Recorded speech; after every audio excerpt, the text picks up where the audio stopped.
I feel lied to because I was told for years that's like, oh, that's like if you know Hum, you know the one album. That's where you go. And I feel like that was wrong. I agree with your statement because looking up, I know what that album is, and that was a bit of a shocker to me. I don't know if this is a hot take, but I do think this is their best album. Worst, least favorite. It has been a while since we've come to blows like this. It has been a minute.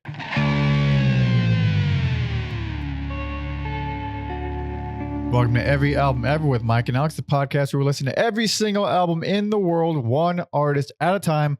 That's a whole new discography per episode. My name is Michael Mansour, and I'm joined, as always, by my happy, relieved co-host, Alexander Volt. Say hello.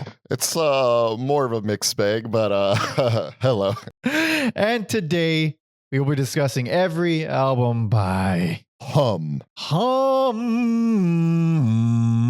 This was requested on Patreon by Brennan. So thank you, Brennan, for supporting us and hanging out with us and giving us your money because we desperately need it. Hum. I've referenced this band a few times over the years. So you're familiar. I've made comments about this band, about them being known for one album. And so first off, I'm going to out the gate prediction. Alex doesn't like this band. I do like this band. I'm delighted. Yeah. I was so convinced. Like, yeah, he's not having a good time. I'm delighted to hear that. Tell me your thoughts. Yes. I think some albums will grow on me, but a little bit of a spoiler alert. There's definitely two albums that feel very much for me. There are particular songs where I'm like, I feel like this was made in a lab for me. These guys are bringing almost like any genre you could think of that falls under that post-rock category, whether it's shoegaze, whether it's something like Slint or like Smashing Pumpkins alternative. They're, Chicago peers. They have this, it's familiar, yet when you stop and listen to it, it is unique to Hum. The only thing that I would say about them that it's kind of familiar is that when you hear it, you know it's the 90s. That's for most of the albums. That's like the main thing about them. It's like, oh, this is like the most 90s of 90s rock bands. And I referenced them in the past because they had like one big hit, really. And they had, and that album blew up. And I feel lied to because I was told for years, that's like, oh, that's like if you know Hum, you know the one album. That's where you go. Like, listen, you've only heard this album. There's no reason to hear anything other. I've made that comment or that joke on this podcast. Like, you know which album I've heard by them. And I feel like that was wrong. That was wrong of the world to tell me that specifically. I agree with your statement because looking up, I know what that album is, and that was a bit of a shocker to me. Not really surprised to regular listeners of the podcast. I'm more inclined to the heavy stuff, and I was surprised at the ebbs and flows this band has, where they start off, where they end. Well, for now, I guess anything's possible in the future. Right. They have so they're like Hum is one deceptively heavy band. Yes, because you hear the vocals from was it Matt Talbot, and they're like nerdy nice guy indie vocals essentially, and then you hear like these types of riffs. They're kind of, I mean, it's just very 90s alt rock and indie and stuff, but the chunkiness, I mean, these are some fat riffs. I mean, it's heavy as shit. There are riffs that are up there with Helmet in terms of like 90s crunchy stuff. And then like in the next breath, they're doing stuff that sounds more akin to like Weezer even. It is so seamless the way they do it. What I just described sounds awful to me. That's not the pitch I want to give people for Hum. It kind of is. But it is, yeah. Because, yeah, I wrote that. I wrote Helmet too as well, where at least one album specifically is like, oh, this is if Helmet was an indie band. Mhm. That's exactly what this is.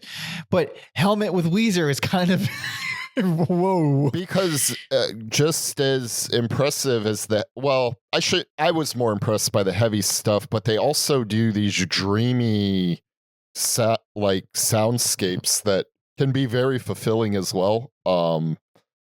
I think some albums strike a balance better than others, and I prefer the heavier stuff, but we'll get into that. Yeah, there's a lot of dreamy stuff in there. They've cited My Bloody Valentine, who we recently did a full episode on. They cited them as influences, not very surprising. And also hearing these albums, I had forgotten and then remembered when listening to the albums, oh yeah, these guys influenced the shit out of Deftones. Duh. For sure, yeah. It's like, I always think of Deftones as this band that kind of exists in their own genre, but once you understand those deep cuts, they make more and more sense. They make a lot more sense when you hear a band like this, because these are some, I mean, when the riffs land with this band, they feel so good.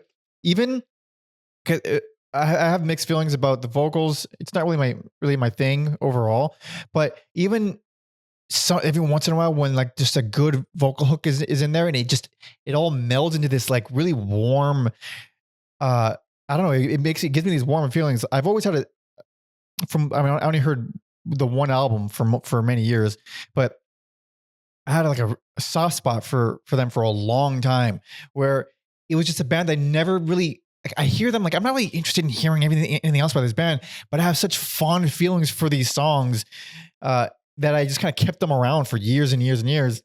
And yeah, I never really met very many people who liked them. And now I'm looking at the band way differently, hearing all these albums. For sure. It is definitely a band where I think their whole discography paints like a good, like fulfilling picture, where sometimes it's like, this band really went downhill, or, you know, it's just the one album you got to listen to. But I think even the album that's not streaming helped me like understand the band better. Right. Yeah, there's a good chunk of bands where it's like, oh yeah, there's just the one album. You just need the one album. This is, man, this is not that. The world will tell you that this is that band, but absolutely not. And I bet I almost wonder Hum fans if they're like in agreement about like what's bad and what's good, or if it's just like different fans like different things, because it's like, oh, you can go to this album if you're more depressed, or if you want to like heavier stuff, you can go to this album. So that's a good question. I imagine we will find out in the comments. We always find out. We always find out. I found out that I'm not fucking crazy for preferring Isn't Anything on my Valentine. Yeah. That's a huge relief. But anyway, we have some notes here from my boy Tom Osman, our history guy who digs up dirt for us. We have, you should go support and follow him, by the way. We have a bunch of stuff from HUM.net, which is it's a fan site. It's put together, or it's run by someone named MJ, who's apparently a friend of the band. And yeah, it's pretty thorough. We got some little history tidbits here. So we have some mixed lineups, but the main lineups that we have, or at least like the most consistent chunk, is Matt Talbot on vocals and rhythm guitar, the late Brian St. Pierre on drums, who died in 2021, which is super depressing, and we'll get to the details of that afterward. Jeff Dempsey on bass, Tim Lash on lead guitar. So they had some lineup changes in the first few years, but for out of the 5 albums we're covering, I think 4 of the albums have that same lineup. Yeah, looking at the Wikipedia, it looks like the lineup pretty much like solidifies by like 90, 93, 92. 92, yeah. Yeah. Or 93, yeah, 93. Yeah. So, and 93 was the year of their second album. So from second album onward, we get the main core.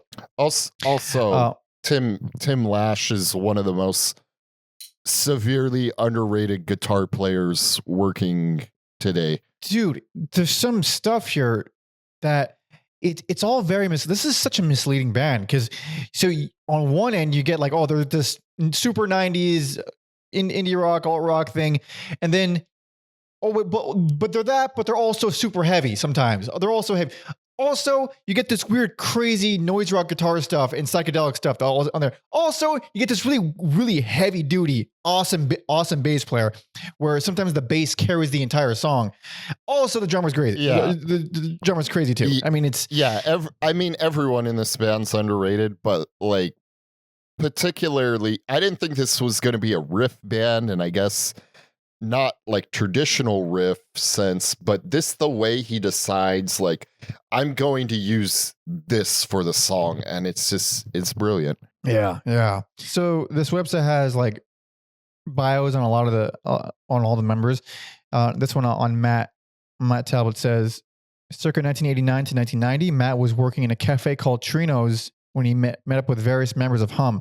During Hum's earlier days, Matt was also the bass player for the band Honcho Overload, which also featured Jeff Dempsey on guitar. With his own basement recording studio, Matt has helped record, produce bands such as Castor and Sarge. He also made a guest appearance on the Space Ghost Coast to Coast television show.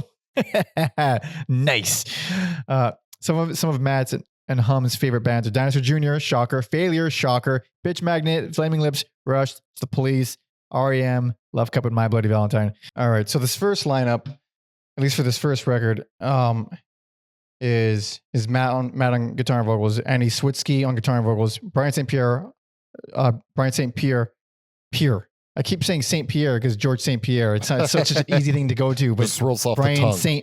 I know it's Brian St. Pierre and Baltazar Delay on bass. What a name! Bass, yeah, wild name.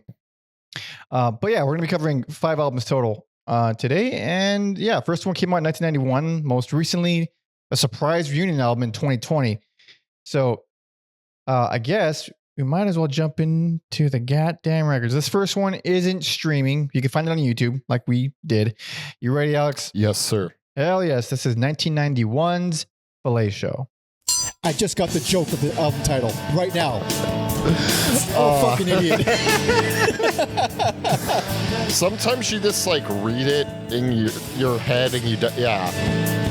It's the same thing with the fractured butthole from South Park. This is the video games. Yeah. Same thing. I had to say it. You have to say it out loud.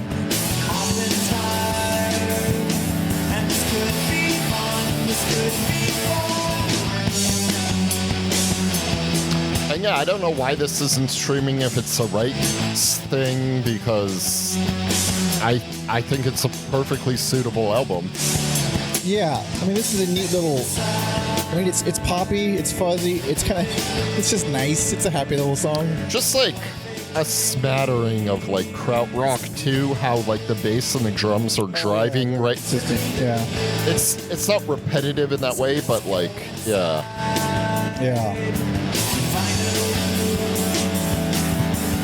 And yeah, even like this drum bridge thing is really cool. Yeah. It's a fun song. Good little harmonies there, guitar harmonies there. Yeah, it's nothing crazy amazing, but I think it's neat. It's neat. And I don't think this band has a bad album, but I'm just gonna give this worse. This because it's like the furthest removed from what they would become. It certainly is. I think so we have like very different opinions. Even though we both like the band, we have very different opinions on this. I think there's stuff on of this band that they do that I do not like. This I think is okay at best. I think it works, but I think it's pretty rough. It has a lot of I'd say shockingly the worst thing about this album are the vocals from whoever the other guy is. I don't know if it's. I can't. I agree. This album features some of the goofiest vocals, although there are like vocals that are kind of funny to me later on. But yeah, like the next song, like the Formaldehyde, like the vocals are very weird. Dude, he sounds like fucking ad rock from the Beastie Boys. It's insane. It's ridiculous. It's okay. I don't love that song so much. And the vocals do hurt quite a bit for me. I get back on board with the Tassler. Yeah, that's one like my ears kind of perked up with what Lash is doing, where they're like these psychedelic guitar. No, Lash isn't on this album. Oh, I thought. Oh, sorry, I misread. Right now it's Switsky. But like the guitars are like big in this like psychedelic, not like a traditional psychedelic way, but I just thought it was interesting. Mm-hmm. Yeah, it's cool. It's got some Egyptian type minor key stuff on there, but it's very scraggly. The guitars are very scraggly. And I appreciate a lot of the drum choices on the verses. Not bad. Mm-hmm. I like the intro to Staring at the Sun a lot more than the song. Yeah, the vocals very much invoke like this like 60s pop stuff, and I feel like we've been doing a lot of bands that do that lately for whatever reason.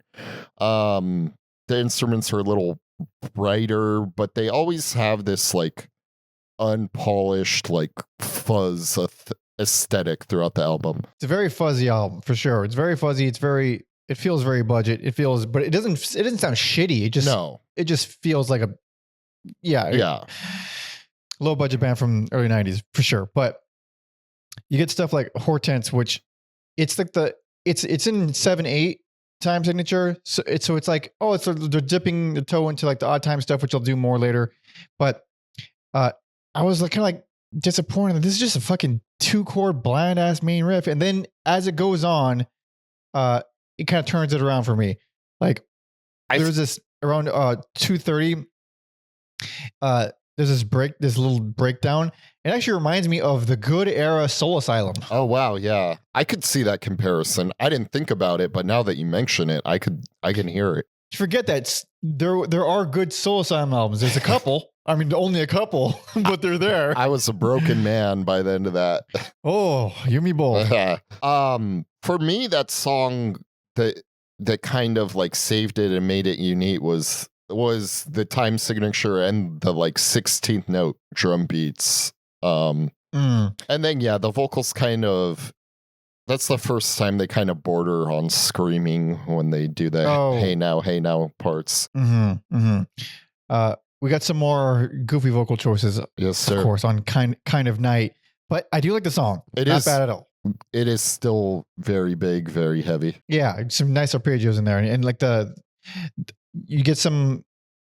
We don't get too many bass chords on this album, but he's doing them there. And then later on, I mean, the bass stuff later on, it just carries so much weight. This is like a little taste of that, even though it's not even the same bass player. You get a little taste of how bass comes in to play with this band. I definitely think this album like lays down the groundwork for them. It's not like we've done bands where it's just like the first album's just a complete outlier and has like is so detached from the rest of the band. It's not exactly that, but it's not that. Yeah. It really doesn't. It's them because of the vocals. Matt always does those vocals, and then you can kind of tell from some of the types of riffs. But other than that, like stylistic, I mean, it's literally a different band for the most part. So it does feel way different. If this kind of registers more like a demo than it does a debut album. I think that's a fair comparison. I think the next song, Lip Saga, is probably like kind of invokes some level, like it could almost be a Devo song until they bring in these like heavy loud parts. Oh yeah, I do like that song. Yeah, it's one of my favorites on this album. I don't like that there's no bottom. Like the verses feel really weak, like because it's this heavy bass and tom beat that's kind of driving everything, but you don't really feel the bottom end. It's just a production kind of thing. But there's a good bass break at 150 with this evil riff, and then I mean, by the end of it, I was on board. I'm not at all on board, however, with I like it. I do not like it. That one got bored me real quick. I, pun intended, like it. Do you? That song is my fucking jam. It's like proto-ohm. Really? Holy crap. Yeah, like I was surprised how much I was liking that song. Holy crap. Well, there we go. If there's a little bit of I never would have expected a little bit of ohm in this band. There's a lot of bands I wasn't expecting to hear, like I can't obviously they like influence like I can't unhear the Deftones thing, and yeah, it's not like an ohm song where it's like 10 minutes jamming on the same thing, but it's right. It is pretty jammy though. Yeah.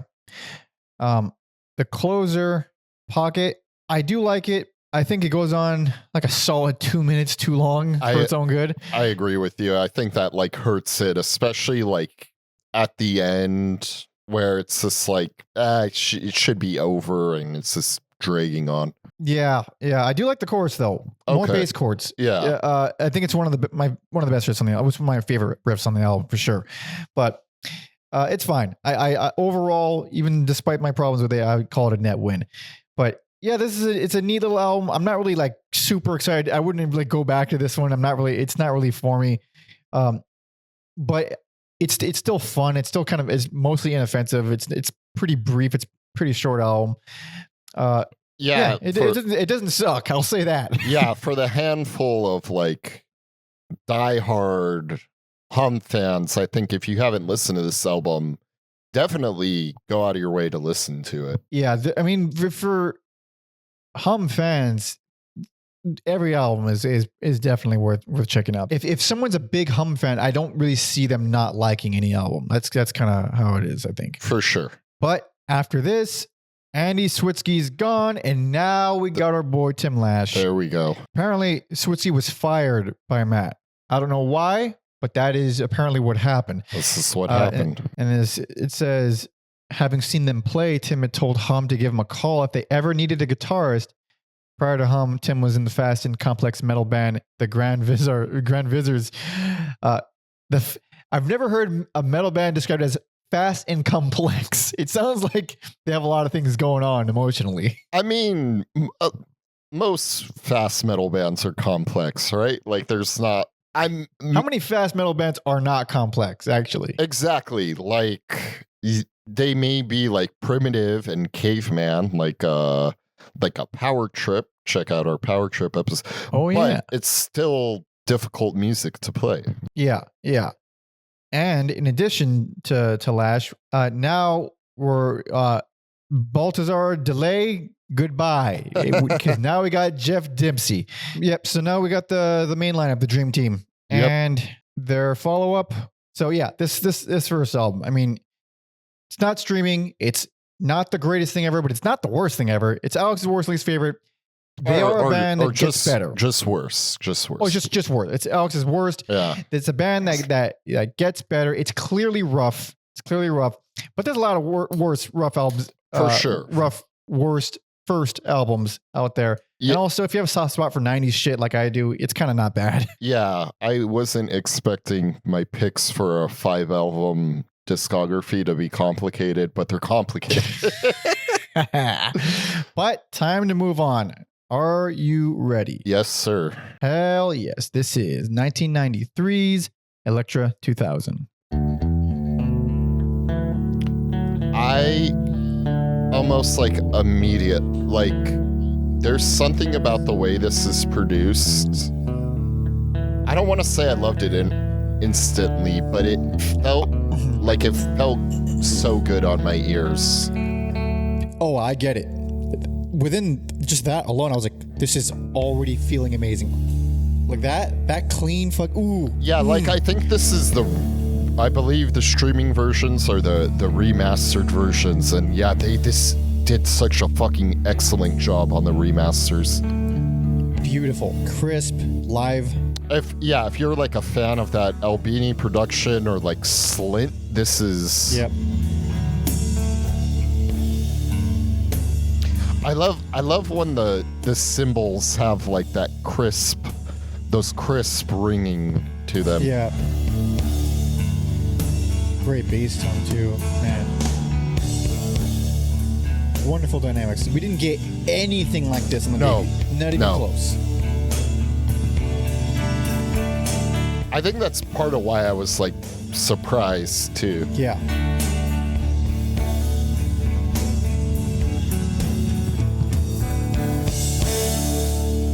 All right, now we're ready for some hum, baby. Come on.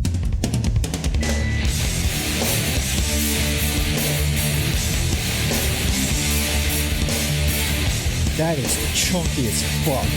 It feels so good. Just as good as the quiet stuff we just heard. Yep.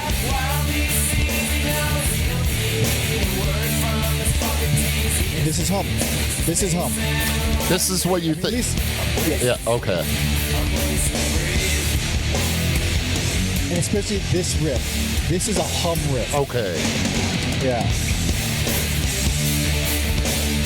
Or yeah, you can hear like that, like what Deftones like took from a song like this and made their own. Yeah. That song, man, it's great. It does go other places. There's a really cool section at around 350. This is my personal favorite. Best personal favorite. And I feel crazy because I went on the Wikipedia and they only have 2 professional ratings there, and they're not kind. And I don't get it. I don't fucking get it. Insane. I was told forever, years and years and years, over 10 years, listen to this one. This is the best one. And then meanwhile, this fucking album, which I think it's fantastic. Like, god damn, it has all the things I love about Hum, all like the really anthemic, fulfilling, warm riffs, happy and kind of melancholy at times, along with this grit, this rawness, this technicality that kind of diminishes with every successive album. Like this is the peak of them being the most complicated or the most technical, and also like some of their fastest and most aggressive is on here. Some of the most dynamic is on here. It just does so many things and it does it all wonderfully. I love that you said that because we haven't read a line from a critic in a while. And like what you just described is perfect to me. Trouser Press described the album as bracingly loud but generically obvious in attack. Simple melodies kicked along with a brisk backbeat. And I disagree with that. Fucking so like retards. so wholeheartedly. Like if you don't like the album, fine.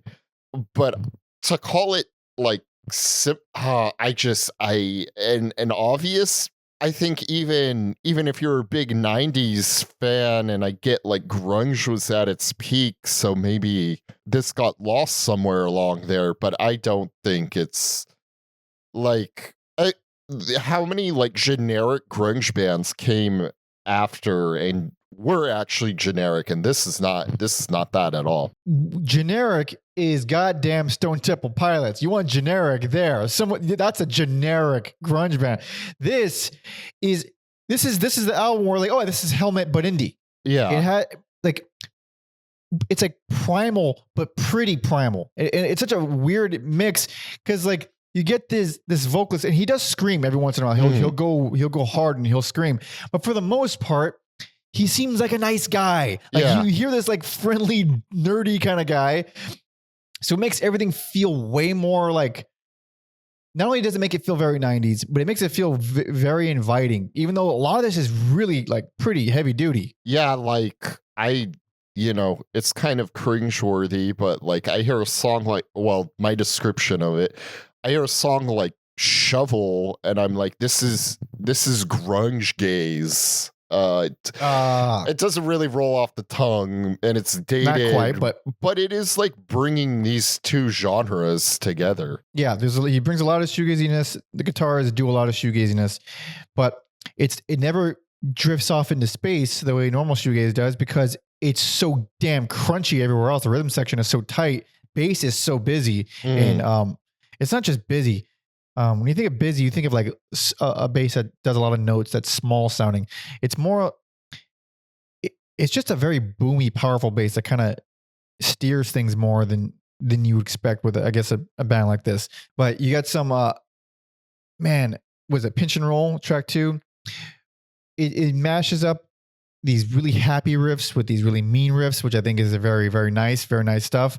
Yeah, high energy chunkiness. Yeah, it definitely keeps the good times rolling. I don't like it's, and I think it's placed well as second because to me, like Ironclad Blue is like, I don't care about hyperbole anymore. Like Ironclad Blue is the greatest 90s song I've never heard before. It is fantastic. I don't care. So like I think Pinch and Roll is placed well where it's not as impactful. It's still a great song, but it like keeps it rolling. Yeah. Keeps the momentum going. And the chokes on Shovel though, it's like this band from this point on is going to be extremely well produced, and it's a very flattering sound to what they're doing. This really big, fat sound. The chokes are immaculate. There is complete silence. I mean, there's something also satisfying about that because it's like borderline where they just get the file and they chop it off and they make it complete silence. It's almost that. That's how perfect these chokes are. Like these guys are really tight. Yeah, for sure. Like I don't think anyone who's played an instrument even for like a month would say what the Trouser Press said about these guys. Fucking, I hate critics. Jesus Christ. Pewter is one of my all-time favorite hum songs. I mean, it's fucking wonderful. All-time favorite. Some of the gnarliest vocals on the album. Definitely great marriage of surreal, spacey stuff with the heavy riffs. It's a good song to show people where you're like, this is hum. I think that's a great song to introduce people. I think it would be a wonderful introduction song for people because when they go clean, man, they do clean so well. And I think they do it the best on this album, but they do clean so damn well that you forget that their thing, quote unquote, is this big, chunky, anthemic, simple part, heavy grunge type thing. So like when they go clean, it feels so refreshing. And that song, yeah, it just does both. It does both wonderfully. And then this is also what I think their best paced album is because after that you get Scraper, which is we're back to fast and more energetic. It just jumps between enough things to kind of keep you guessing. Whereas other albums, they do that, but they do it in ways I don't quite enjoy as much. Here, I love it. Scraper rules. I agree. That song goes on my like get me pumped up playlist. Like 30 seconds after listening to it, I was like, fucking, I need to get pumped up. I'm listening to Scraper. Nice. The only song I don't like on the album is Firehead. I do agree with you that I wouldn't say I don't like it, but I get how it's one of the weaker songs. It left less of an impact on me than other things, especially after like, how do you even follow up Scraper? It's just kind of not fair to Firehead. Yeah, it's a rough spot, but also they do this thing. They do it a lot they do it some on this album, a little bit on this album, and they do it on the next album a lot, where the song is just fucking 2 chords. And it's like, you can do a lot with two chords or 2 notes. I mean, some of the greatest songs ever are built upon a foundation of 2 notes. But when it's like the whole song, I mean, it's the riff and the song is the riff and it's just 2 chords, usually like a major second, which I fucking find that to be a very bland interval. That's what Firehead does. And they do it enough to where every time they do it, it kind of rubs me the wrong way. But this is the only one on this album where I'm like, okay, I don't care for it. The shoegazy guitars give it some weight. and there's a section on 220 that I like, but it just stuck out as noticeably weaker. I will say though, I wasn't expecting a song called Sundress to this bring such insane cool riffs. Like Fire, I think that also like retroactively or like listening to the album a second time, I'm like, oh man, Firehead is in an even rougher spot because like I hear Scraper and then I kind of want to hear Sundress. Yeah. It's sandwiched between two significantly better songs. Sundress rules. It gets some intense wahs on the guitars there, but really cool main riff. It's another one that goes back to more energy, more speed. I don't love the vocals. This is because I mean my taste for the vocals. It's always just love and hate. It's always hit or miss. Some songs I like it, some songs I don't. That one kind of hurts for me, but the whole final chunk rules.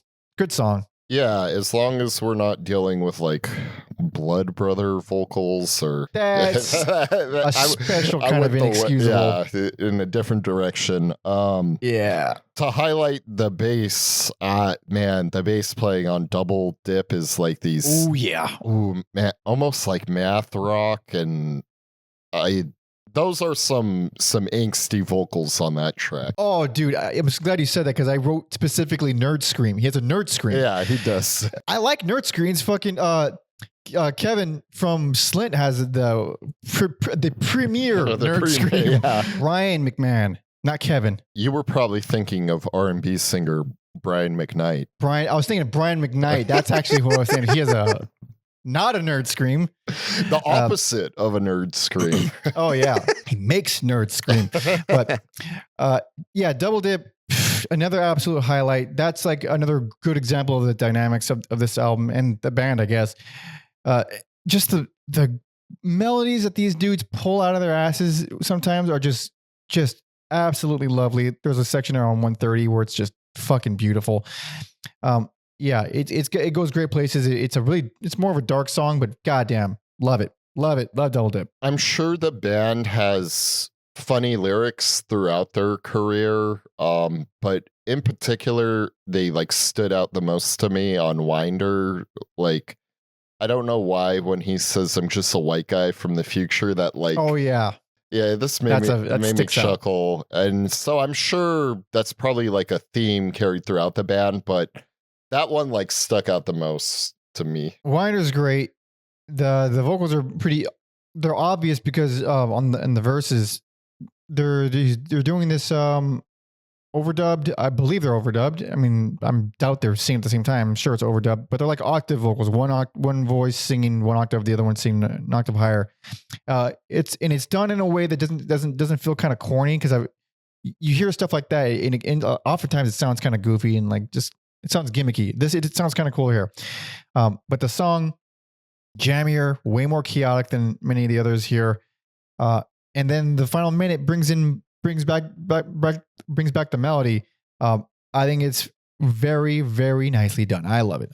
God damn, this album rules. Yeah, it feels like a little like obscure like sci-fi satire song. And if I had to pick a favorite closer, which I don't, but I'm going to, Diffuse. Diffuse, that's your favorite? Yeah. Yeah. I hate to argue on an album like that. I mean, I have a different one, but Diffuse is very strong. It is nice. It's the last 3 tracks on this album get a lot looser, and they feel a lot more spacious and open compared to the other songs. But that one it's got a lot of emotion, but it's not dramatic at all. It's just moving. And then there's this one section where they bring in these Fugazi double picking guitars, which sounds really nice with it. Yeah, it's great, man. I felt so cheated out of years when I heard this. Like, come on, man, this is fucking great. This is so great. No one talks about this. I've never heard anybody talk about this. I'm glad. Yeah, I'm glad it's in my life now. Is this also like a cool cosmic lining up listening to this after My Bloody Valentine and I don't know. It scratches that itch of heavy, pretty. how many bands have we covered that do the quiet loud thing? I'm 37 years old now. I'm like, what can a band like bring to this quiet loud dynamic that I haven't heard? And these guys, I think it's this, you're not going to hear it and be like, oh, this is like totally like alien and groundbreaking, but I think they are like carved out a unique sound for themselves. 100%. They have a total personality.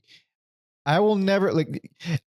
So I don't remember the context in which I referenced them in the past, but if I hear riffs like this, I'm going to be like, that's a hum that's a hum riff. That's like they have a style of riff. I've written songs that sound like hum riffs. Like it's such a characteristic thing that I can't detach from them. Like they have such a distinct personality.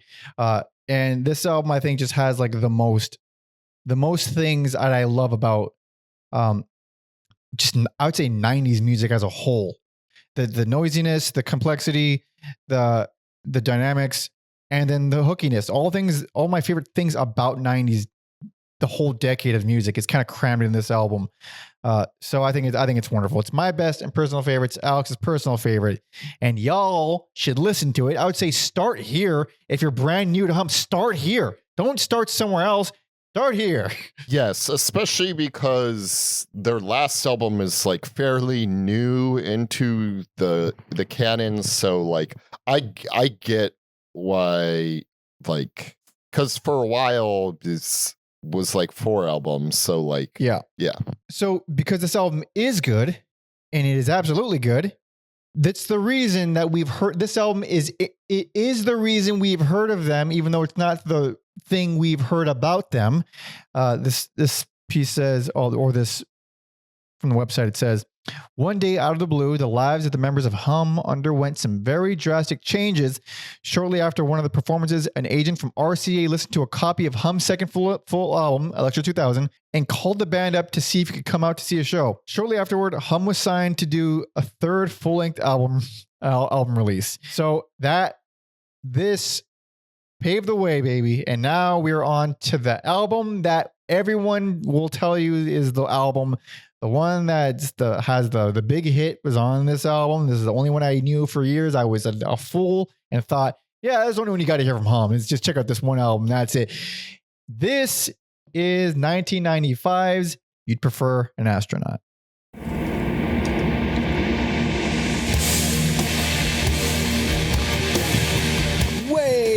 Way shoegazier than anything off the last album. Yes, they definitely really lean into the spaciness on this album.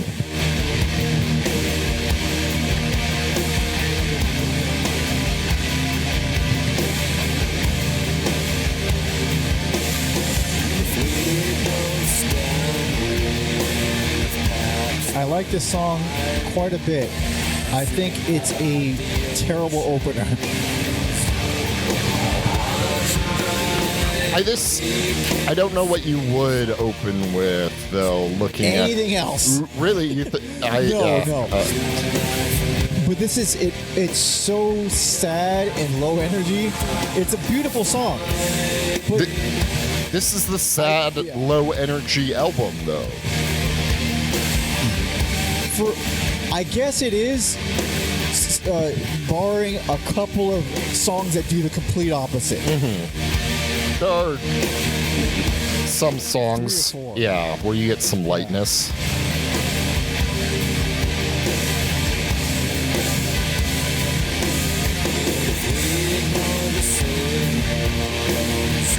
So that's a pretty song. I'm not convinced that's a good selling point for a brand new person like that, opening the album with that. Yeah, I mean, I'm really perplexed by this album, and I could see it growing on me, but as of right now in February 2025, it's my least favorite.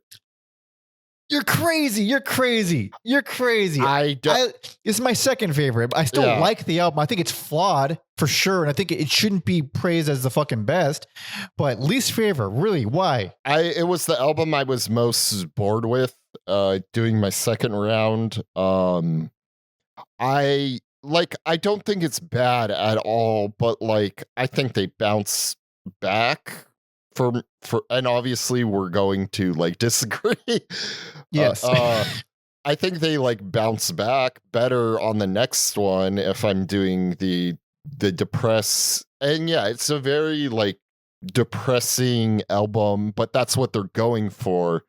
And maybe I just wasn't in the right frame of mind. Like I said, I don't think it's a bad album by any means. It just for me being introduced to the band, I found it the most boring, and I'm probably wrong, but that's what I'm doing. I'm surprised you feel this is the most depressing, because I don't, aside from a couple songs, I mean, that opener is definitely a depressing opener, but so my two favorite songs from this band for years and years and years, because it's the only damn thing I heard, without a goddamn doubt, The Pod, and then of course Stars. And Stars is the big famous song. That's the one, that was the one that blew them up. But The Pod, it's so fun. Like, that has the energy of an opener. I like it as a track too. I don't think I would prefer it as an opener. But that's the kind of thing where it comes in and all right, this is the hum that we had for the previous album. 90 as fuck, groovy as shit, super duper catchy, great vocal lines. So here's where I'm going. I like Pod. I think Pod's one of the better songs on here. However, I think if I'm putting it head to head with songs on the last album, I'm picking songs off the last. Well, yeah. So I love The Pod. I've always loved the song. I've always had such a soft spot for that song specifically. Going back to it now, after hearing the previous album, I liked it less. I still love it because of I did like it less than I did years and years ago, which is pretty crazy. At least you like understand where I'm coming from to a point. It's a type of song that would be on the previous album, but a little bit less memorable. It's still very cool. I think it has really great. I mean, surprisingly, the vocal lines kind of make it for me. I think they complement the song very well. And then I guess they're considered a one-hit wonder with Stars. Pretty much. The current state of, I guess I'll say pop music, because I don't like to be one of those people who thinks all new music is bad, but like pop music, I was like, this was their big radio hit. And then I was like, oh yeah, radio used to be like more diverse. It was never perfect, but it was more diverse. Because the idea of this being a hit song to me now feels so like there's no way. No way. Yeah. No way. The likelihood of a song like that becoming a hit these days is so hilariously minuscule. Yeah. It's basically nothing. Yeah. And it's a great song. That the bass, this is what I mean about the bass kind of shining and sometimes just carrying the whole song. I love the whole song. The bass is the star for me. There's even some like metal riffage around 3:45. Yeah, like, this album is decidedly less metal than the last one. Yeah, a lot less. I mean, by a lot, but there's still moments, and that song has some of the best moments. The thing is, I would also call Stars like 90s all indie in a nutshell. Like sure, almost everything about it. It's just, you want to go back to 1995? Here you go. Yeah, I could see how like maybe if that's like on a 90s rock mixtape, it gets lost a little bit, but yeah. And then where the album starts to dip and confuse me is immediately with Suicide Machine. Thank you. Like it feels like such a letdown following Stars. I didn't know if that was just me, but that combined with The Very Old Man is a rough patch for me. Rough patch. Yeah. I forgot I had such fondness for this album that I forgot about this. Like, wait a minute, this actually isn't that great. It's a good album, but it's not that great. Yeah, that happens sometimes. I think it's this. Suicide Machine doesn't really bring anything too different to me. It's this kind of feels like, oh, we need to fill out the song or the album. And then like The Very Old Man, I'm like, oh, this is just a depressing album, which is fine. So the Very Old Man depressed you? Yeah. Is it lyrically? Musically too. Because it didn't. The music, no. I thought it was like this campy novelty song. Let me refresh my memory. Yeah, here. This is The Very Old Man.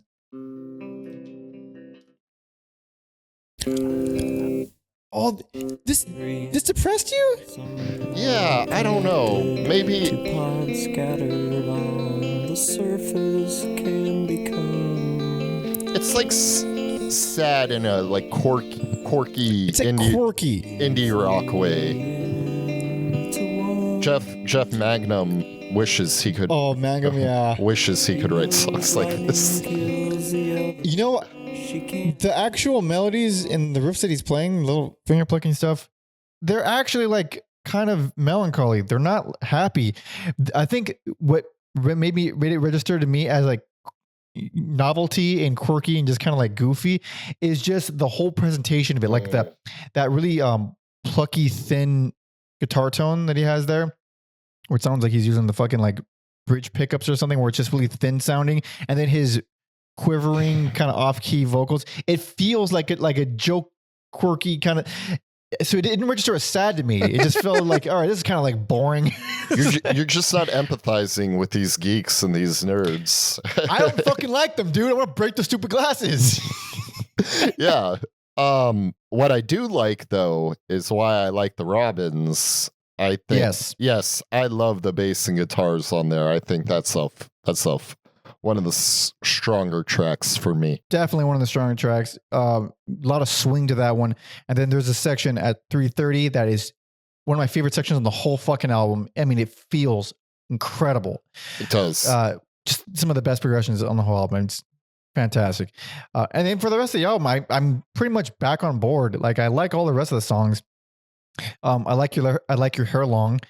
It just kind of continues with more of the same, but I'm fine with it. That song is when I decided this album wasn't for me. Really? Why? It was just like after that song, I was like, there's too many negatives for me personally, where like, okay, unless like the last two songs are fucking like bangers, I don't know if they can save it. Wow. I like your hair long. I think it has, I like there's like rhythm changes in the chorus. The vocals get on my nerves on that one, but overall I'm fine with it. I Hate It Too. The song I Hate It Too. Mm-hmm. I was not on board at first. It won me over. Second listen.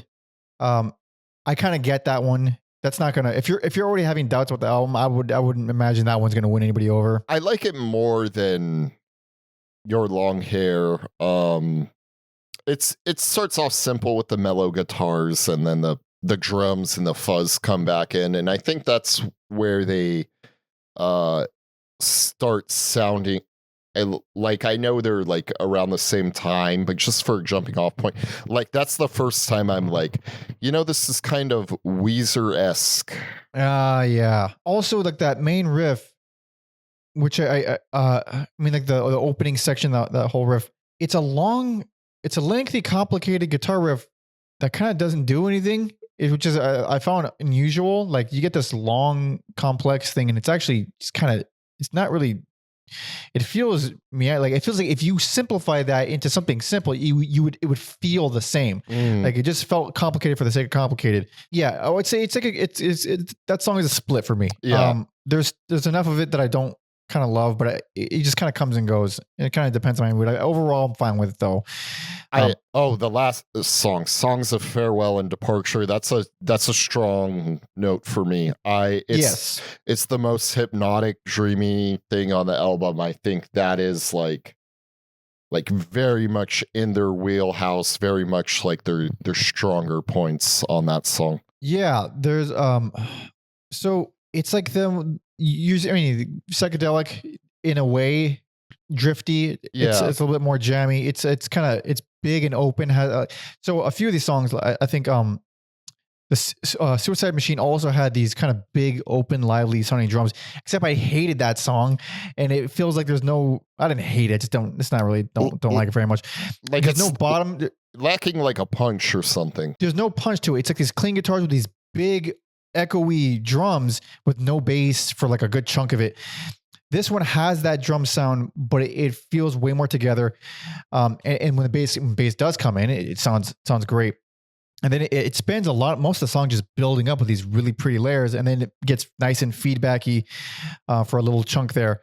But yeah, it's a good close. It's a good closer. Yeah. So overall, it's a mixed bag. However, I could see myself coming around on it. I don't think it's as strong as Electra 2000, but also I'm willing to accept that's also like a taste thing where like, oh, of course I'm going to take Indie Helmet over what's going on. You'd prefer an Astronaut. It's crazy that this is the recommended album, and if you had heard this one first, you would be like, all right, Hum's not my band. Absolutely. If I was a normal civilian, I would just be like, yeah, I don't need to check this out. But you would have missed out, and you would have missed out on a great band. I would have, because there's something else here too that I like a lot. So man, so it says right here, Hum's hit song Stars brought the band's explosive sound to new listeners as it was aired throughout the nation. Now, the once small-time band from the university was the originator of a hit record that sold more than 250,000 copies in the United States. Not too bad. Not too bad, Hum. Not bad at all. I would love if that many people listened to me. Oh yeah. But easily. Yeah. Even half that. Fuck it. A quarter. A quarter. God damn it. Eighth. A 16th. For God's sake. A 64th. It says, after the release of You Prefer an Astronaut, Hum promoted the record by going on tours with other well-known bands such as the Smashing Pumpkins and Bush. Ugh. I've seen Bush live. Them touring with Smashing Pumpkins makes a lot of sense. On top of like the like being from the Illinois area, I know it's Champaign, it's not Chicago proper, but it's close enough. And then I didn't even I think it wasn't until like the next album I thought about like the Smashing Pumpkins and how they're closely related. Yeah. Well, this is the big album, and not only is it neither of our best, it's Alex's least favorite. So that goes to show you, just don't ever listen to critics or anybody who talks about music, including us. You should leave the video now. But since we still have more albums to talk about, you ready to move on? Hell yes, sir. Yes. So this is the follow-up. Relatively big gap. I mean, considering the success in their prime, I'll say, yeah. Yeah, I'm surprised they didn't just jump immediately into the next one. But anyway, this is 1998's Downward is Heavenward.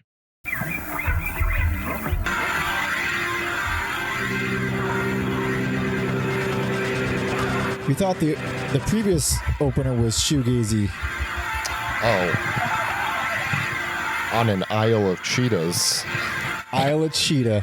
Isle of the Cheetah. What a great song title.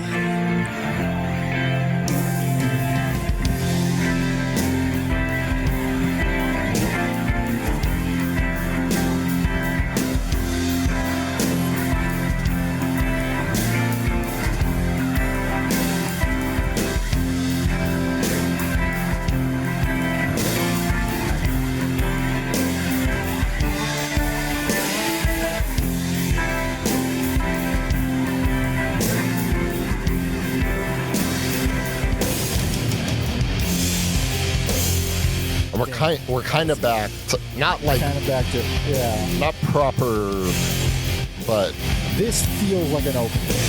This feels like Deftones and Sunny Day Real Estate had a baby. Yeah.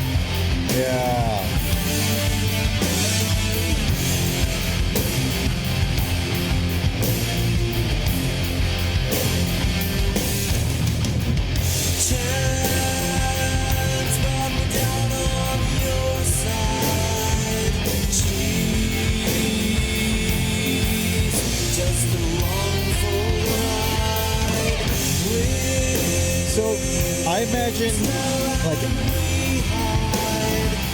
25% to half the people hearing this right now will be like, okay, this vocal is not for me. It's not a band I'm coming to for vocals. I'm coming here for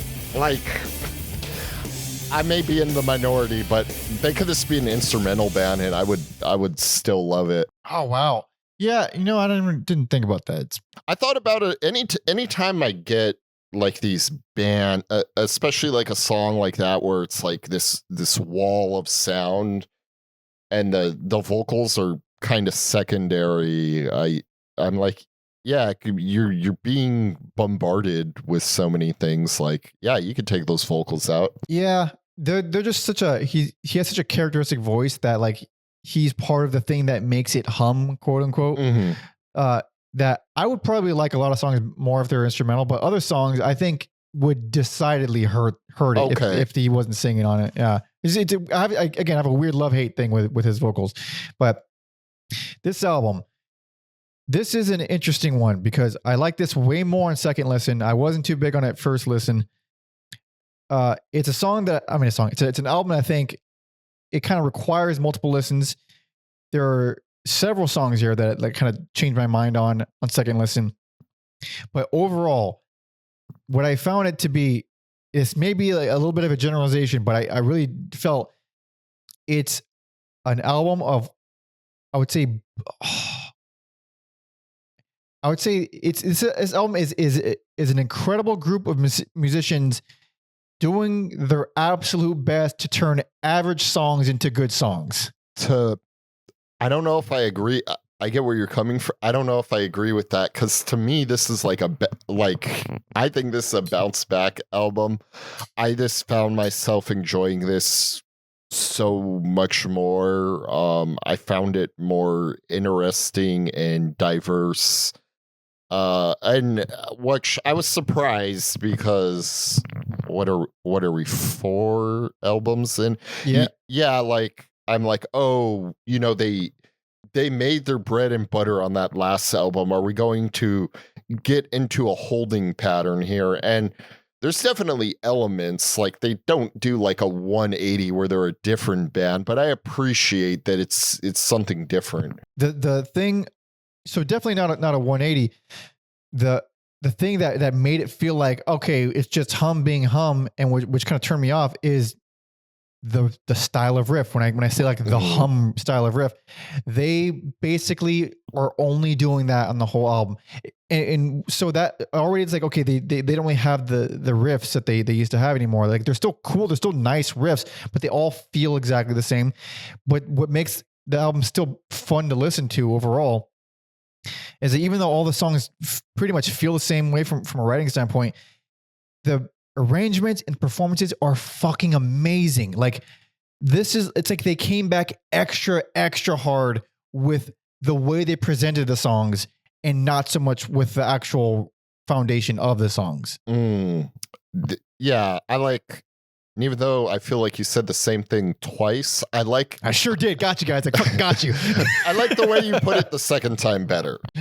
Yeah, because they do feel good. Like they've had good production for a while, but this, I mean, these songs hit super hard. The choices, especially lead guitar wise, are some of the coolest lead guitar choices in the entire discography. Because you said that, I was like, which one? Oh, on the Inuit Promise. Lash is just doing shit on there where I'm like, I feel like the same reaction I had when I like realized Joey Santiago from the Pixies was like because when you're younger or like didn't grow up playing guitar, you think of like great guitar players being these like shredders, and then as my music knowledge grew and my like what I knew like as music grew, like yeah, it's just like I love guitar players just doing these interesting textures and layers, or maybe taking something where people are like, that's not a riff I could work with, and just running with it. Yeah. The Inuit Promise is a song that I was bored on first listen, and second listen, it was like it just seemed like, oh yeah, this is a good song. Like I just saw my notes right now that I wrote that I didn't like it, and I just changed it as you were talking. Like, oh wait, no, I like that song a lot on second listen. Like it's another thing where like I wouldn't recommend new people come here if you like hum. This is a lot. There's a lot to like here. There are songs that I straight up dislike though, and really? those ones, Green to me is a song I straight up dislike. Like there's something about the package of the shiny metallic guitars with the wimpy indie vocals and the huge production and the riffs just as a whole is just rubbed me the wrong way. I think that song is a great example of kind of what you were talking about, where like taking a good song and trying to execute it like above its punching weight, because I'm like, I can hear these riffs and I think like they would have gone hard on their second album, but I think they're also like trying to serve two masters almost, where it's like that second album and then the like shoegaze dreamy aspect. So like Green to me just gets lost a little bit in its way, but it does make Dreamboat seem more wild. That one, I mean, the intro alone is like their heaviest thing ever. It's so good. Great intro. I was so like my like feelings about Green to me, and then hearing Dreamboat, I was just like, this band, like, you know what, they'll figure out a way to surprise me. Yeah, that's a song where it's like, okay, they go back. I mean, they have this crazy wild heavy intro, and then they kind of go back into the same alt rock thing where I'm like, all right, it's nice, it's fine, I'm not really super big on it. And then as it goes, it keeps kind of winning me over, and then at the very end you think the song's over, and then it just kicks up this whole new rhythm, total change for the final like last chunk, the outro. Very cool section. And but the other moments I don't like are, I think, kind of revolve just around the riffage. So one is If You Are to Bloom, which there are some cool ass progressions in there, but the general skeleton of like the riffage, just like just not for me. You know what saved that song for me was the final 2 minutes. Oh, okay. I really like what Lash is doing in the final two. I was just like, you know what, fuck it. And I did note that like it's not bad, and I can totally see how it would work for people. It's just it's just one of those songs. I mean, it's super well done the way it's pulled off. Yeah, I get where you're coming from, where it like borderlines on boring almost, but then they just reach in their bag of tricks. And then some of the coolest stuff you get, like Afternoon with the axolotls. Oh man, so much more loose. Way better dynamics, super duper satisfying bass sound. Also, I feel like I'm more inclined on like a quiet, loud, quiet thing. It's like, of course, the loud parts, but this song, I really like the quiet parts. Like, I think they're really strong. Yeah, I love the quiet parts on that one. It's a lovely little song. And then whereas I felt with If You're to Bloom, like, okay, it's not a bad song. I can see how it worked for some people. I don't like it. I feel the complete opposite with Miss Lazarus, where I love it, but I can see how other people wouldn't like it. Like, there's something about that song that's just so fun to me. I didn't love it at first, and then the second time I listened to it, I was like, okay, I still don't love it. It is kind of a like, it feels like a condensed epic in a way. Like maybe they wanted to do like, and I could be wrong, but to my ears, it maybe sounds like they wanted to do like this 8-minute song, and it got like crushed down a little bit. Well, I know that there's this little section at 1:30 that, I mean, it's a fantastic little section that they move on from so quickly that it was like, what do you, God, yeah, like you want more. Yeah. So there's a condensed nature to the song. What else we got here? You were talking about Dreamboat. Apollo, man, that one, that one should have been the closer. For me, that was the closer. I get that point because I argued that point on as recently as My Bloody Valentine. Yes, it's very sweet. It's very somber. It's a closer ass song. It's Kara Sedgwick as fuck. She plays the closer in the TNT drama, The Closer. Okay, I see. I did not get the reference at all. Sorry, it's not even on air anymore. One time I was watching basketball and someone said, like one of the analyst guys was like, as far as I'm concerned, there's only two closers in this world. Kobe Bryant and Kara Sedgwick, and I just thought it was so funny. It like That's pretty good. it stayed with me. Good. Also, like Shaq was cussing on Inside the NBA tonight. It was fucking hilarious. I guess they're getting rid of that show, so he just nice. He's like, we're getting He's fired. letting it loose. Yeah, he said we're getting fired anyways. Fuck this shit. Oh, I love it. Amazing. Hell yeah. Sorry. So yes, I get wanting but like the scientist works for me. It's big, it's heavy, it's among some of the heaviest, noisiest songs on the album. I haven't bought them up yet, but that's like one of the songs where it makes me think of the band ISIS. Oh, really? Interesting. Man, like so there's I can hear like elements of hum in so many bands now, whether it's intentional or not. Yeah. I wasn't big. I didn't like the scientist so much.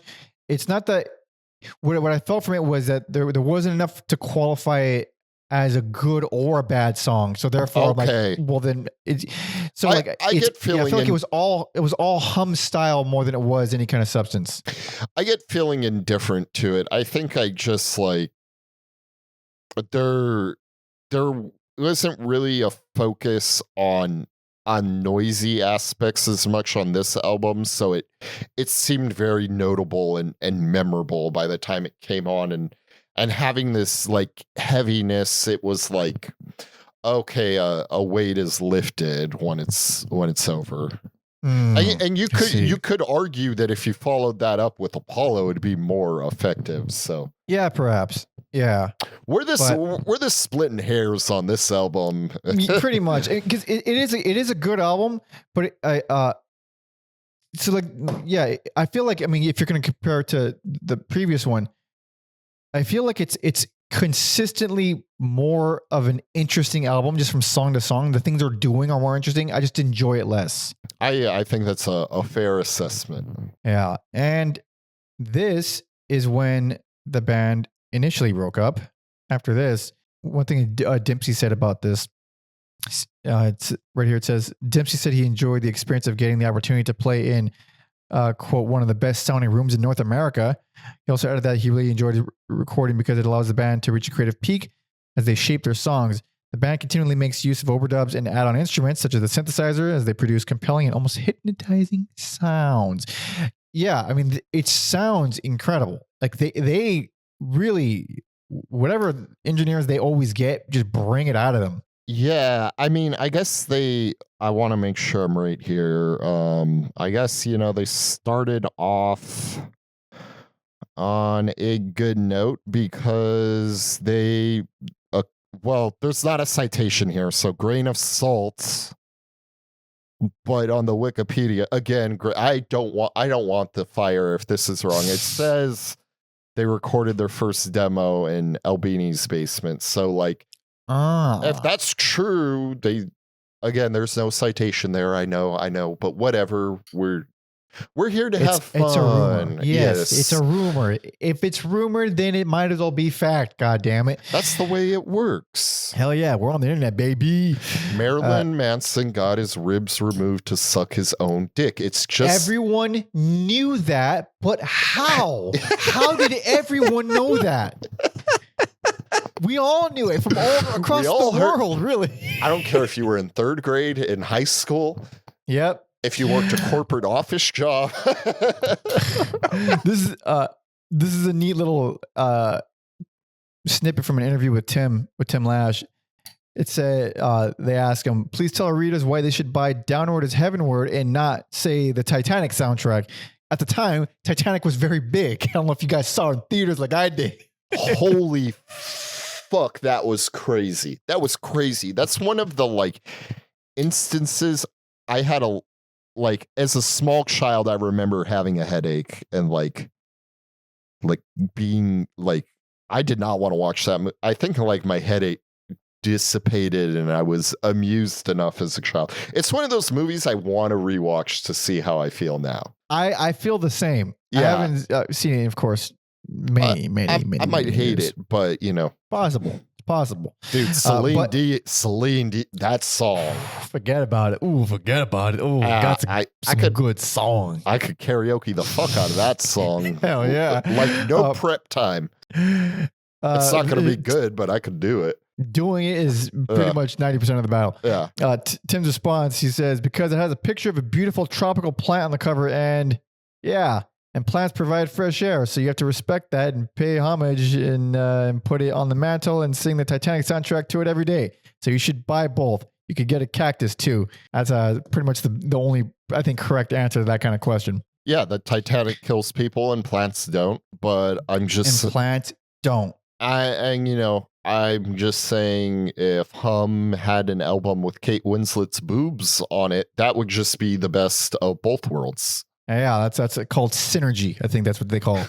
that sweet corporate synergy. They were looking for the biggest blockbuster ever until James Cameron raised the bar on himself later. As he's wont to do. Absolutely. But we have one left, though spontaneous, well, sort of spontaneous reunion album that... Also, what a fucking shit time to put this out. It was a bad time. It was a bad time. They had reunited a few times. Like, I think 2003 they reunited. And then I believe, a few times, 2010, 2015, or 2010 or 2011, one of those two. And so they reunited for a good while. Then they dropped this out of nowhere, and it is time to discuss it. You ready? I'm ready. Hell yes. This is 2020's Inlet. Production is still there. It almost doesn't sound like they've taken a break. Yeah.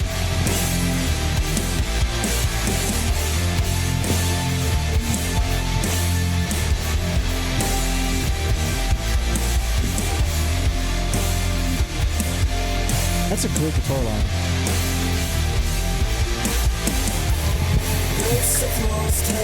To me, this is the guitar album. Oh.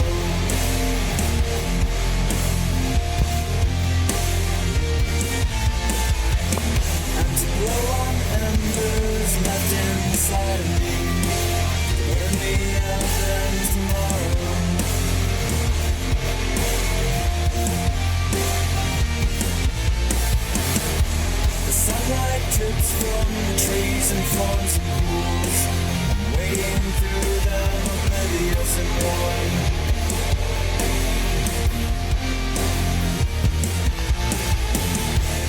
Comfort them will come to know why. There's so much more guitar things happening. That shoegazy guitar in the background is just constantly doing that. Yeah, I love calling this song Waves because I think it's crushing. It washes over you. It's...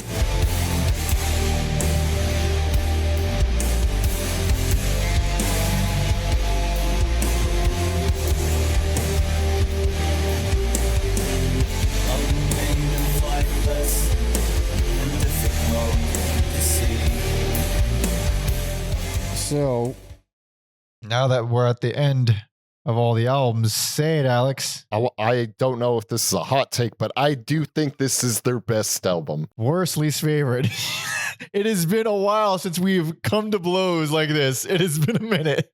Sir, this is the one with songs where I feel like two of these songs were made in a lab for me. Like, which songs? Desert Rambler and Rambler and The Summoning. I see it. I see it now. Love those two songs so much. I think this is oh man, Electra 2000 is its own thing, but in terms of reunion albums and being older, I was so surprised at how fucking heavy this album is. It's one of their heaviest. Yeah, it's super duper heavy. So the funny thing, I remember when this came out, because it was like a spontaneous drop on Bandcamp, I think. Yeah. I didn't realize it until we were doing our 2020 year-end episode. Yeah. And I was like, what the fuck?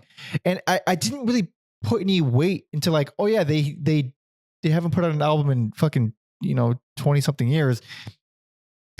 So I put it on and I couldn't get through it. I was like, all right, this is definitely not making my list. You're just telling me this would have made your list. Yes. It would have made your list. I think I would kick off my cheating double pick with Killer Be Killed and Gone Is Gone. Wow. Crazy. To think like, yeah, I heard it, didn't like it. You hadn't even heard of hadn't heard of the band at all. Radar. Yeah. At all. So you wouldn't have listened to it and it would have made it. That's fucking crazy. Yeah. Wow. I think it's really strong. Like I will admit that it is strong. I mean, for reunion album purposes, I mean, it's very strong. Mm-hmm. And I will also give it that it is not just trying to do it's the not like usual trying shit. to like retread anything. It's a different. So it does something completely different across the board, which is this is out of all their albums, this is the dreamy, spacey, slow one, and it's heavy as fuck, and also it sounds like it fucking sounds like Torch sometimes, and I love Torch, so I don't have enough experience. Yeah, I haven't heard enough of them. So if we ever get to Torch, you'll hear it. Okay. Yeah. But it's also in addition to the like all those adjectives that I just listed off, they're doing long songs. They got 9-minute, 8-minute songs all over the place. I was so tickled by Desert Rambler. Like it already won me over. And then I was like, oh, it goes on for 8. Like I love it. Yeah. So the thing about this album, when I first heard it, I was not very into it. On second listen, kind of like the last album, I liked everything more. All the songs that I already liked, I liked way more. All the songs I didn't like, I tolerated more. And I didn't hate them as much, nearly as much. So, for example, the opener Waves, I think it's one of their weakest openers, but I still now I like it more now than when I first heard it. I love it as an opener. Desert Rambler, I liked the song when I first heard it. I thought like, okay, this is 9 minutes and it's doing a bunch of shit, but I kind of like it. It still does enough that works for me. Second listen, I was like, this actually is very cool. And like that whole final chunk, I was just humming along with it the whole time, pardon the pun.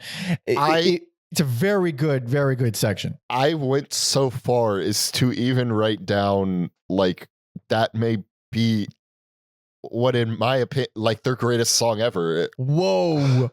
I like it. I like it that much. I think it's their best song ever. Holy shit. Yeah. I mean, it is a cool song. It is a cool song. I'm not going to go that far, but it is my favorite song on the album a lot. Well, you know what? It's between that one or Shapeshifter. I like Shapeshifter a lot. Man, Shapeshifter is amazingly slow. I love that. Yes.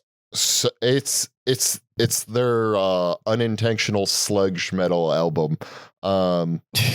It's so powerful though. Like I love when you can be that slow, that heavy, that powerful. It's great. That song does a bunch of stuff. I mean, it is very slow and very powerful, which I think lands pretty well, but it also is super emotional and dreamy and alt rocky, which are all things that like you put those together and it's not for me at all, but it's pulled off so well. And the riffs are strong enough that like, it's great. It's 8 minutes that kind of flies by.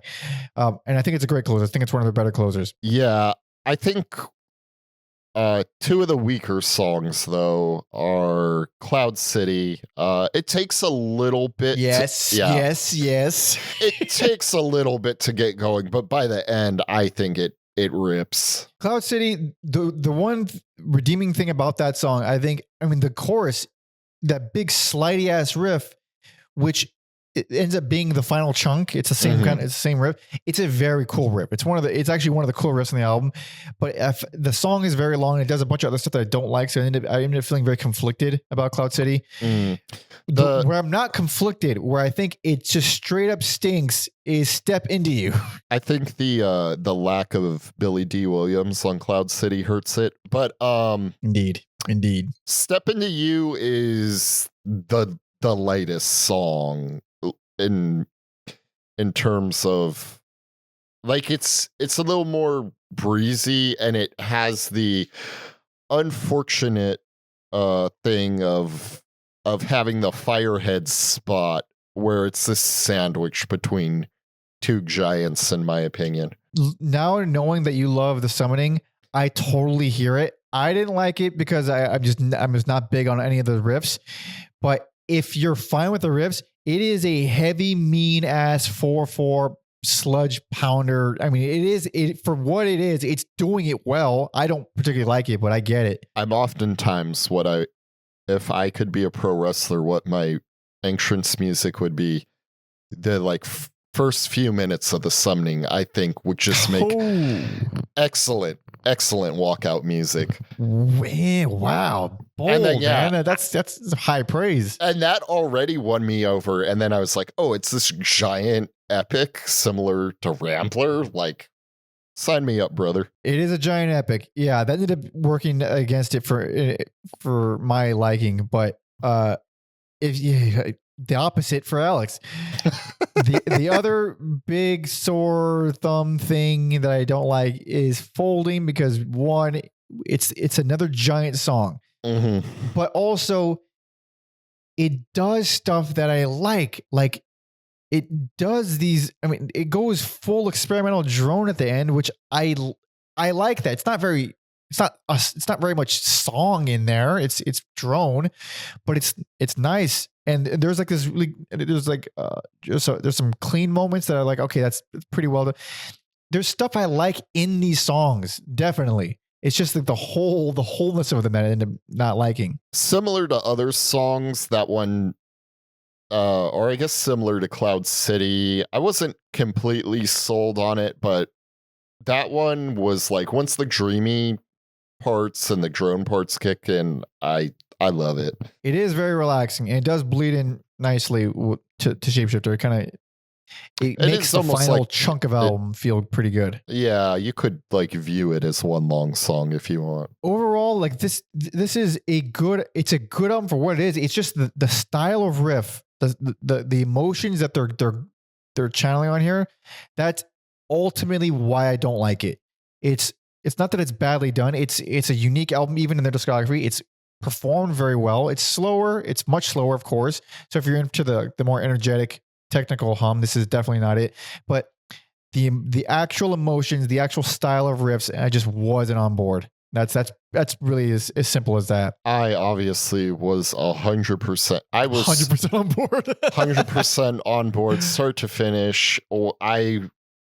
Especially in old age, I don't expect a band to, not that they got heavier, but return to their heavy roots and do it in a different, more they're still a 90s band, but it, like I said, if you told me this was a Torch album and you just replace the vocals with the Torch singer, I'd be like, fucking phenomenal. So it's still phenomenal, but yeah, I'm sure that's a hot take, but I don't fucking care. This drummer's last album, I'm giving him best. Holy crap! I mean, that's pretty funny that it could be either one.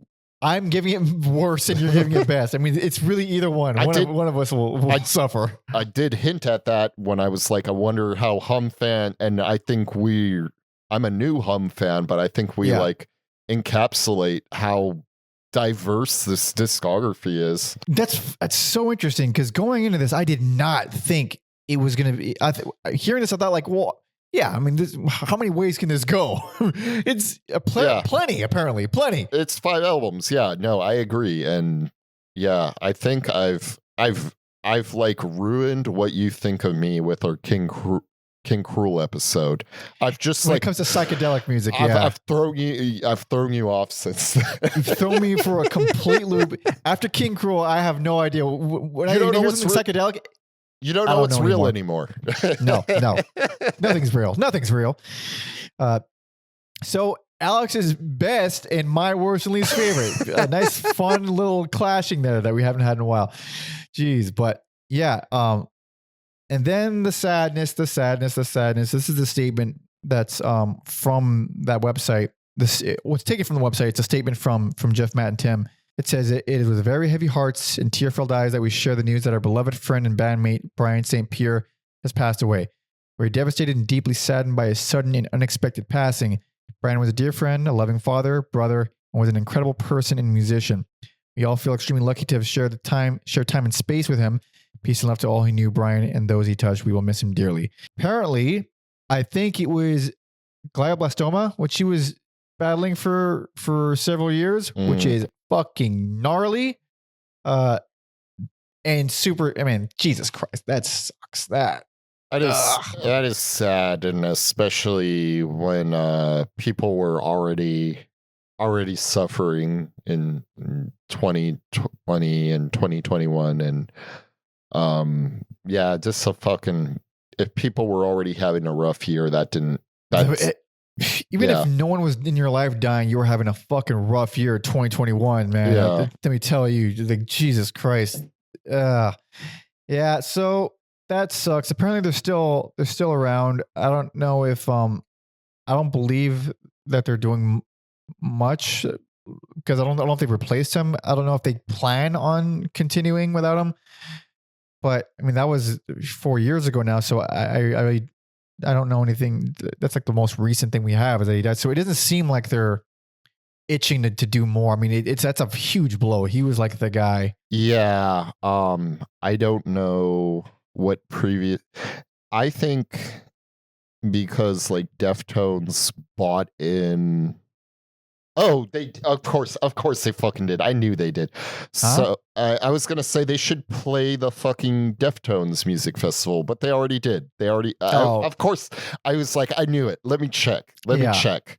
I'm trying to figure out what year it was. 5 years ago. Yep, that would line up. Yeah. So hell before around the release of the last album. Yeah. Yeah. They should bring them back. Yeah. If they want to, I mean, who they're going to get on drums that's going to fill the void, you know? Yeah. Yeah. Well, I hope they can, and I hope they do, because they are a fun band. But also, if anyone wants to see Hum's name next to Megan the Stallion, look up this Deftones lineup. Jesus Christ. What?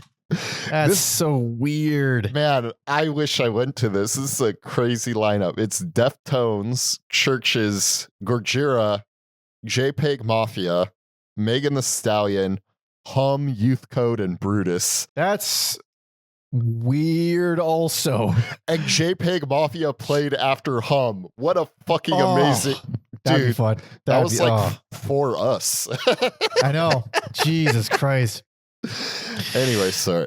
Yeah, but yeah, so that's pretty much what we're left with. A little bit of sadness and uncertainty with the future, but anything's possible. Let's hope that EAE curse falls through with Hum also. Yeah, great. We got a lot of reunions that have come after we've made episodes. I mean, I forgot about McCluskey. Oh yeah, they may even drop a new album this year. No, they are. It's coming out in May, I think. Confirmed. Yeah. Okay. Yeah, got an email about it. Oh yeah. Goddamn, we'll be covering that for sure. But anyway, you're at the end. Underrated 90s group if you like 90s music. Super underrated. McCluskey rules. Sorry. McCluskey and Hum. My bad. Oh, yeah. Get back on track. McCluskey's like Hum, 2000s. Yeah. You're right. Hum, underrated 90s band. Yes. So let's do a little recap. Okay. Worst Fillet Show. What a fun album to say. It's just, I don't really think there's a bad album, but it's the least like them. Personal favorite, Electra 2000. I produced like a motherfucker, heavy riffs. You'd prefer an Astronaut, least favorite. I was this bored, I may come around on it. And then I think their latest Inlet is the best. What a surprising, heavy, epic thing with two of my favorite songs ever now. Holy shit. And for me, best personal favorite, Electra 2000.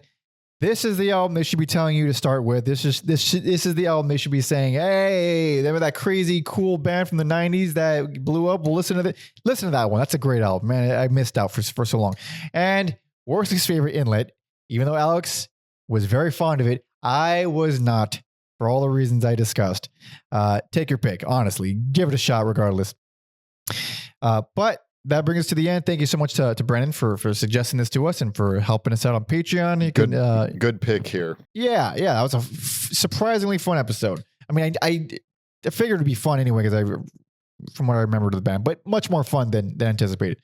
But anyway, you can follow me on all social media at Panda Monkey. You can follow Alex at on Blue Sky at Octatron3030. And I think I'm more active in the Discord now. So hell yeah. If you want to check out that if you want to talk to me, that's probably your best bet. If you want to check out that Discord, baby, patreon.com/everyalbumever. That's where you go. Everyone gets access to the Discord, hangs out with all the community, talks shop, talks music, talks nerd shit, talks to Alex. In addition to that, you can show off your impressive vinyl collections. Ooh. Yeah, you can, when you're on the Discord, you can also suggest new albums that have come out this year. We can do EA singles episodes on them.